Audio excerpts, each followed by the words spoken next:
Are you finding that your mother-in-law or somebody else is interfering in your marriage? I'm going to tell you how to get out of it and what's happening for you. I am Doug Holt with The Powerful Man, where we help married businessmen save their marriage without having to talk about it, help them get unstuck and get clear on life. Now, a common complaint I hear from guys is, hey, Doug, my mother-in-law or insert somebody else keeps interfering in my marriage, right? My wife keeps turning to that person.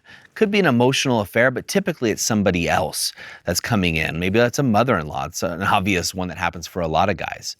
And the analogy I like to use is if you can imagine a ship at sea and all of a sudden a storm comes. I'm not just talking about rain. I'm talking about a violent storm like you see in the movies, where you got 30-foot waves almost capsizing the boat. And the ship's captain is on this boat and needs to find safe harbor. And in the distance, they see a light there, and it's a lighthouse guiding them. And it's dark out, so they know there's rocks in the sea, so they go towards the lighthouse so they can get into that harbor safely. But then that lighthouse turns off, and the captain doesn't know what to do, right? The captain goes, shoot, I need safety. This ocean is so stormy and this weather, and they're getting beat down, and the ship's about to be ripped to shreds.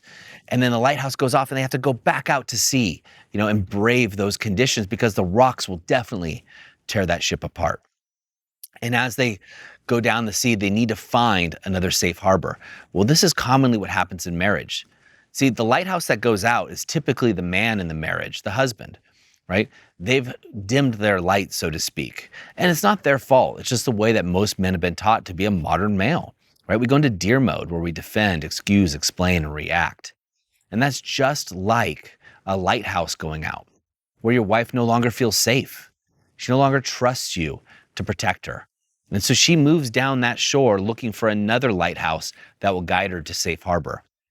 And unfortunately, that other lighthouse tends to be the mother-in-law or the ex-boyfriend from high school who they're DMing on Instagram or Facebook or Snapchat.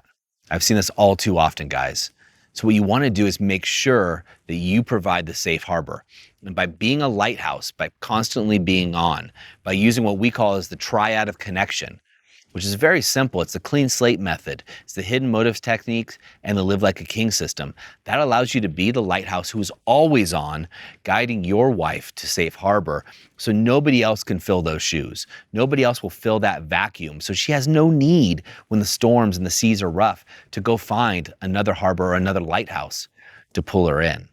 You see, you need to be the lighthouse that's always on and have backup generators ready to kick in at any moment's notice. So there's no problem, because you're going to hit troubled seas as well. But as a lighthouse, as a leader, as a man, you need to always shine brightly and guide your family to safe harbor. My name's Doug Holt, and I'm rooting for you.